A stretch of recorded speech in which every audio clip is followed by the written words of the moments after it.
around your curfew, whatever that is. So you would want to know your audience, know your parents, in order to convince them, right? So since it's your parents and they're concerned about your safety, you probably don't want to mention that there will be a big, huge extreme sports thing going on there, which everybody will be participating in. You would want to mention that there will be several teachers there to monitor things, right? So knowing your audience can let you include the facts that will make them feel comfortable, and you can speak directly to their interests and concerns. So the audience is the person or people who will read your writing. Know your audience before you start writing. So the audience may be your teacher, your parents, your friends, a giant killer alien. So for example, if you were trying to persuade your mom that you should be allowed to stay up later, you would want to think like your mom. What does she care about? What are her interests? How can you use this information to your advantage? Well, let's get back to the subject of giant killer aliens. Let's imagine for this moment that giant aliens plan on destroying the Earth. Okay, it's our job to convince them not to do this. How do we go about this? Well, first we want to find out as much as we can about the aliens. So to get to know your audience, you can try to find the answers to these questions. Where does my audience live? Now, you don't have to be like super stalkerish and actually find where their house is. That might be a little creepy. But find out maybe what city they're in, and get to understand how does that maybe affect what they think. So for instance, if you're trying to convince people to vote for this big river remodeling project, which will put some parks along a river, then knowing that somebody lives totally nowhere near the river would help you understand that that person probably isn't very interested in that. So knowing some things about where the audience lives, how old is the audience is another good one. They're probably not going to be babies, but so for instance, let's say you are writing a persuasive letter to senior citizens. Knowing that, you can include details that will be relevant to senior citizens, like stuff about the senior center and social security and that kind of stuff, which would be interesting to them. Where is my audience from? Will this influence the way they think about my topic? What words or concepts will I need to explain? So for instance, if you are writing persuasively to your little sister, who maybe doesn't know all the words that you do, then you would want to explain certain things that she might not know. See, the audience, who you're writing to, is a really big part of persuasive writing. What is important to your audience. So, for instance, back to the subject of giant killer aliens, which is really weird. The aliens are obsessed with a sport that's just like soccer. The aliens like sweets. The aliens like warm climates. The aliens are not soft-hearted. So this might seem like just a bunch of weird information, but how can we use this information? First of all, we can use it to speak to the alien's self-interest. So normally I might write to try to tug at the alien's heartstrings and write them a long letter about my wonderful family and friends and the pain and suffering that the destruction of our planet would cause. But because I know the aliens aren't soft-hearted, I wouldn't try that approach. Instead of writing what we like about Earth, we could write what they would like about Earth. Okay, so if we can convince them that there are places on Earth that they would enjoy, maybe we can convince them not to destroy those places. Okay, so now let's do a quick activity. If we were writing giant killer aliens, just imagine this here, and we know that they like a sport that's just like soccer, warm climates, and not soft-hearted, how do you think we would write a good document? What are some of the details we would include in this?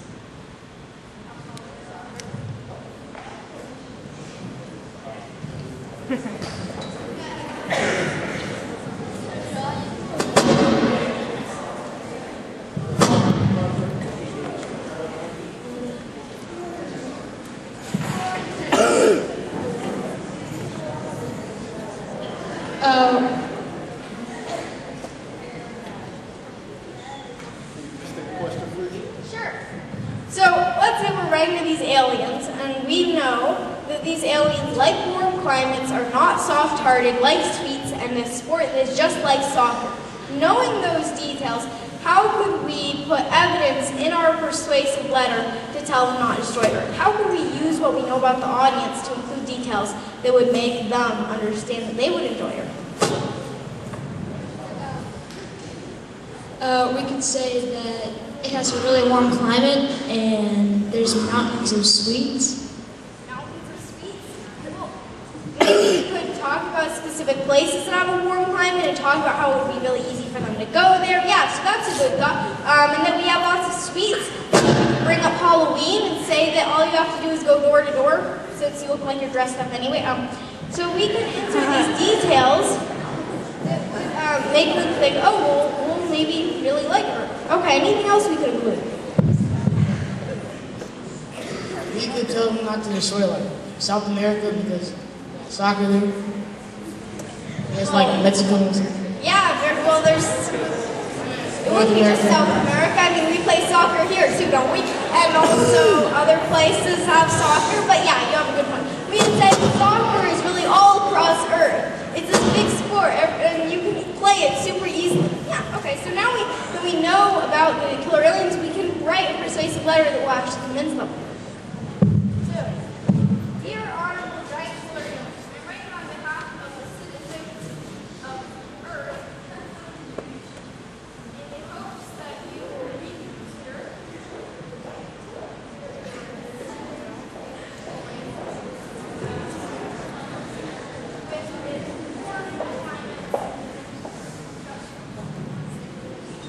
with its warm climate, mountains of sweets, and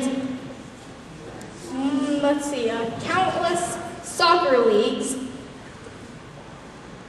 Our planet will provide endless recreational opportunities for your species. Okay, so firstly, we talk about warm climates. So what are some places on Earth that have warm climates? Florida.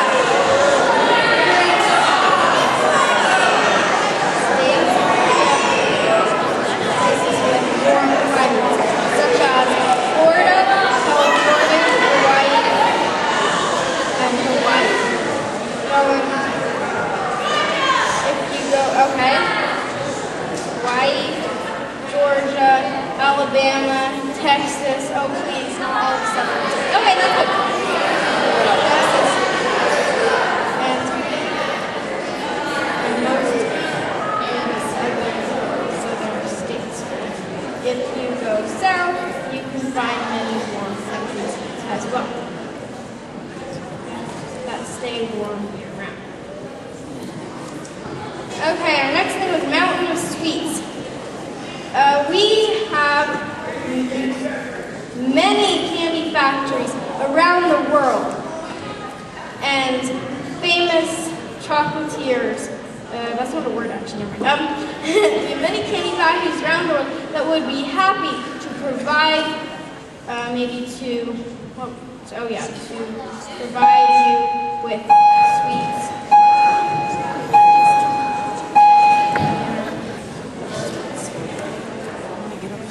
In addition, we have an entire holiday where you can go door to door getting candy, known as Halloween. Finally, soccer is a very popular sport. You know it as soccer. You know